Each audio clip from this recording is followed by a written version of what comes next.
हिमाचल में हिमकेयर और आयुष्मान योजना के बंद करने के आरोपों पर स्वास्थ्य मंत्री डॉक्टर कर्नल धनीराम शांडिल ने पलटवार किया है और विपक्ष को लोगों को भटकाने की कोशिश न करने की नसीहत दी है।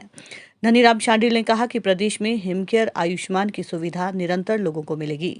इसमें आने वाले समय में और सुधार किया जाएगा। वहीं उन्होंने कहा कि हिमाचल की वित्तीय स्थिति अभी बिल्कुल ठीक नहीं। पूर्व की सरकार ने प्रदेश पर वित्तीय भार डाला है।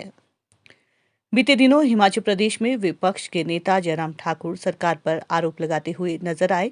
वहीं स्वास्थ्य मंत्री कर्नल धनीराम शांडिल विपक्ष पर हमलावर होते हुए बोले कि हिमाचल की जनता को हिमकेयर और आयुष्मान जैसी अन्य सुविधाओं का लाभ भविष्य में मिलता रहेगा और उसमें प्रयास है कि इसमें और अधिक सुधार किया जा सके, जिसके लिए वे दिल्ली में भी इस मसले को लेकर गए थे और केंद्रीय स्वास्थ्य मंत्री मनसुख मांडविया से मिले और इस पर विस्तार से चर्चा हुई। वहीं कर्ज पर शांडिल ने कहा कि विपक्ष ने हिमाचल पर 75,000 करोड़ से ऊपर का कर्ज वर्तमान सरकार के ऊपर लाद दिया है, जिससे वर्तमान सरकार को उभरने में समय लगेगा।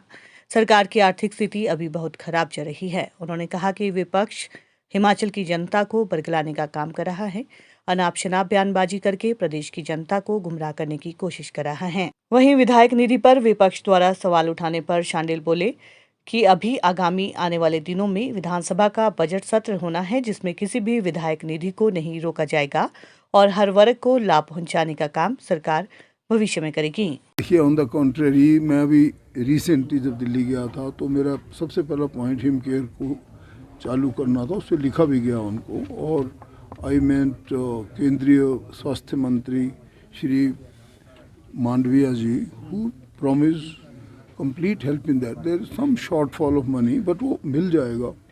और वो उनका भी हमें पूरा आश्वासन मिला है कि वो जो हमारे पास थोड़ी कमी है धन की, वो पूरी की जाएगी। तो बंद करने का तो प्रश्न ही पैदा नहीं। आयुष्मान की बात करें सर आप? हाँ बिल्कुल। दूसरी हिमकेयर भी है साथ। हिमकेयर भी, दोनों के बारे में दोनों को किसी भी प्रकार से बंद करने की कोई योजना मेरे ध्यान में तो नहीं है। तो इसे एक पॉलिटिकल बयान माने सर, क्योंकि प्रदेश कार्य समिति की बैठक में उन्होंने ये बात कही थी कि हिमकेयर को बंद करने की तरफ प्रदेश सरकार बढ़ रही है, आयुष्मान को ठप करने की तरफ बढ़ रही है। ऐसा कुछ भी नहीं है, ये शायद उनका भ्रम हो सकता है।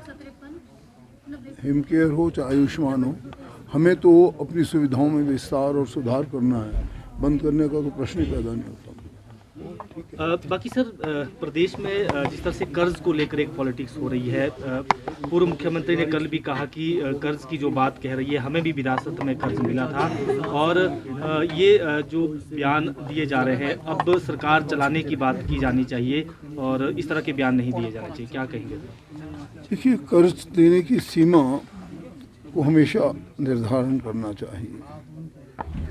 जो भी माननीय मुख्यमंत्री ने यदि कर्ज की बात कही है, वो बिल्कुल सही कही है कि हम 45,000 करोड़ पर छोड़ गए थे, तो आज हम 75,000 करोड़ के आसपास, या बल्कि शायद आगे ही ना हो। और इसी प्रकार से जो दूसरी बात कही गई है, वो कही गई है कि हम 2016 के बाद एडीए लोगों को नहीं दिया गया, कर्मचारियों को। अगर एडीए ना दिया जाए तो देखिए, ऐसा होता है कि पे एंड प्रमोशन, ये 2 पी होते हैं। किसी भी सर्विस में इस तरह बड़ा की ज़रूरत होती है। तो पे अगर किसी भी प्रकार से, चाहे वो एडीए हो या कुछ और हो, अगर उसमें कोई कमी आए तो लोगों को पीड़ा तो होती है। इसलिए जब कर्ज लिया गया, और कर्ज लेने के बाद बहुत बड़े मात्रा में लिया गया, इसलिए ये बात आती है। अब ले लिया है, अब तो हमें तो प्रदेश को चलाना है, और इसलिए अब चला रहे हैं, नो प्रॉब्लम। विधायक प्राथमिकता का पैसा रोकने का भी सर उन्होंने आरोप लगाया है कि जनवरी तक किस्त मिलनी चाहिए थी और वो नहीं मिली है। और ये कहा जा रहा है सर कि अपनी गारंटियां पूरी करने के लिए सरकार जो है बाकी योजनाएं बंद कर रही है। देखिए, अब ये सब के सब चीज़ें, अभी बजट सेशन की तरफ तैयारी हो रही है। सारे पैसे, किसी भी प्रकार का कोई धन कोई रोका नहीं जाएगा।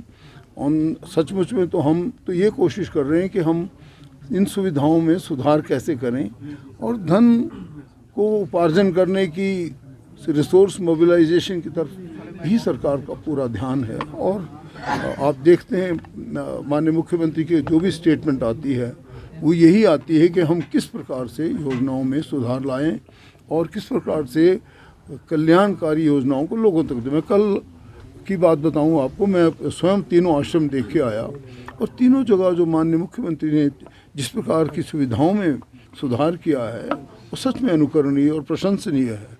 मैं इसलिए नहीं कह रहा हूं कि मेरा मुख्यमंत्री तब कह रहा हूं, परंतु आम जनता भी आप पूछ सकते हैं किस प्रकार से उनके चार उनके पास सेट होते थे, पहनने को 6 बना दिए गए हैं।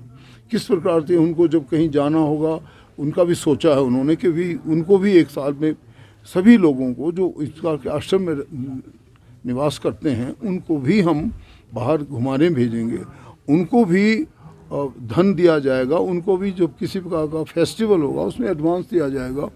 और ये सब चीज़ें मैं समझता हूँ कि उत्कृष्ट चिंतन की निशानी है। ऐसा ठीक है।